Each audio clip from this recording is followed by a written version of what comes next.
My first commissioned video intro.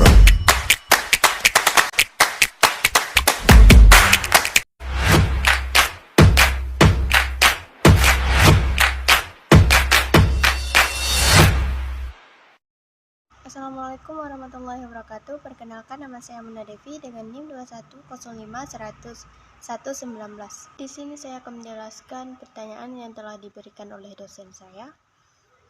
Yang pertama yaitu jelaskan manusia sebagai subjek hukum dan badan hukum sebagai subjek hukum. Jadi pembahasan pertama yaitu manusia sebagai subjek hukum. Manusia telah menjadi subjek hukum sejak ia dilahirkan. Sejak masih dalam kandungan pun sudah disebut sebagai subjek hukum, kecuali apabila dia sudah meninggal pada saat dilahirkan. Dan yang dimaksud manusia sebagai subjek hukum yaitu manusia mempunyai hak dan kewajiban. Dan pertanyaan yang kedua itu jelaskan tentang hak milik, gadai, fidusia, dan hak tanggungan, dan buktikan perbedaan masing-masing menurut sistem hukum Indonesia. Yang pertama yaitu pengertian hak milik. Hak milik yaitu hak untuk menikmati suatu barang secara lebih leluasa dan untuk berbuat terhadap barang itu secara bebas sepenuhnya, asal tidak bertentangan dengan undang-undang dan peraturan-peraturan umum yang telah ditetapkan oleh pihak yang berwenang. Dan yang kedua itu pengertian gadai. Pengertian gadai itu diatur dalam pasal 1150 KUH Perdata, yaitu gadai adalah suatu hak yang diperoleh oleh kreditur dan diserahkan kepada kuasanya sebagai jaminan atas hutangnya. Ketiga itu pengertian fidusia, yaitu pengalian hak kepemilikan suatu benda atas dasar kepercayaan dengan ketentuan bahwa benda yang hak kepemilikannya dialihkan tersebut tetap dalam penguasaan pemilik hak benda tersebut. Dan yang keempat yaitu pengertian hak tanggungan. Hak tanggungan yaitu hak jaminan untuk pelunasan hutang tertentu yang memberikan kedudukan diutamakan kepada kreditor tertentu terhadap kreditor-kreditor lainnya. Jadi perbedaan keempat tersebut yaitu hak milik diatur dalam pasal 20 ayat 1 nomor 5 tahun 1960, dan hak gadai diatur dalam pasal 1150, dan hak tanggungan diatur dalam Undang-Undang nomor 4 tahun 1996, dan fidusia diatur dalam Undang-Undang nomor 4 tahun 1992. Dan pertanyaan ketiga itu apa itu perbuatan melawan hukum? Jelaskan menurut contoh hukum Indonesia, serta apa bedanya dengan wan prestasi, lalu apa kaitannya dengan force majeure. Jadi yang dimaksud dengan perbuatan melawan hukum adalah perbuatan yang melanggar pasal 1365 Kitab Undang-Undang Hukum Perdata atau disebut juga BW, bahwa dijelaskan pihak yang dirugikan oleh pihak lain berhak menuntut ganti rugi, tetapi ini bukan dalam lapangan perjanjian.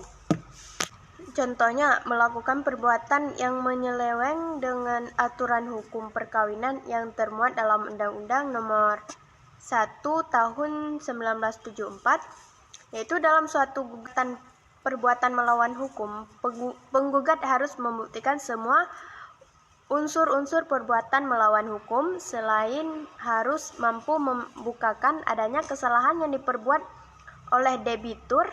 Sedangkan dalam gugatan wan prestasi, penggugat cukup menunjukkan adanya wan prestasi atau adanya perjanjian yang dilanggar. Dan kaitannya dengan force majeure atau dalam perjanjian dikenal sebagai keadaan memaksa, adalah suatu keadaan yang menghalangi debitur dalam memenuhi prakteknya setelah suatu perjanjian berlaku, dan mengikat para pihak di mana keadaan tersebut dijadikan sebagai alasan dibebaskannya debitur dan kewajiban untuk melakukan prestasinya. Yang keempat itu pengertian daluarsa, dan apakah ada kaitannya antara antara masa daluarsa dengan pembuktian perkara pidana dan perkara perdata dalam persidangan. Yang dimaksud dengan daluarsa adalah lewatnya tempo dan gugurnya untuk tuntutan atau melaksanakan hukuman bagi tindak pidana. Dan kaitan tersebut yaitu ada, namun dalam perkara pidana, pembuktian memiliki tujuan untuk mencari kebenaran material, yaitu kebenaran sejati, sedangkan pembuktian dalam perkara perdata memiliki tujuan untuk mencari atau mencapai kebenaran formil, yaitu hakim tidak boleh melewati batas-batas permukaan diajukan oleh para pihak, yaitu batas-batas yang diajukan oleh pihak berperkara. Yang kelima itu apa? Perbedaan perikatan dan perjanjian, dan jelaskan dengan contoh konkret. Jadi yang dimaksud dengan perikatan adalah suatu hubungan hukum antara dua orang atau dua pihak berdasarkan mana pihak yang berkewajiban untuk memenuhi tuntunan tersebut. Sedangkan yang dimaksud dengan perjanjian adalah seseorang berjanji kepada orang lain atau di mana dua orang itu saling berjanji untuk melakukan suatu hal tertentu.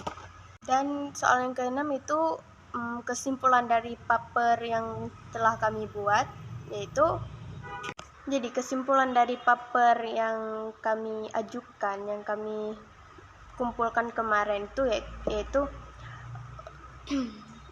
dulu BW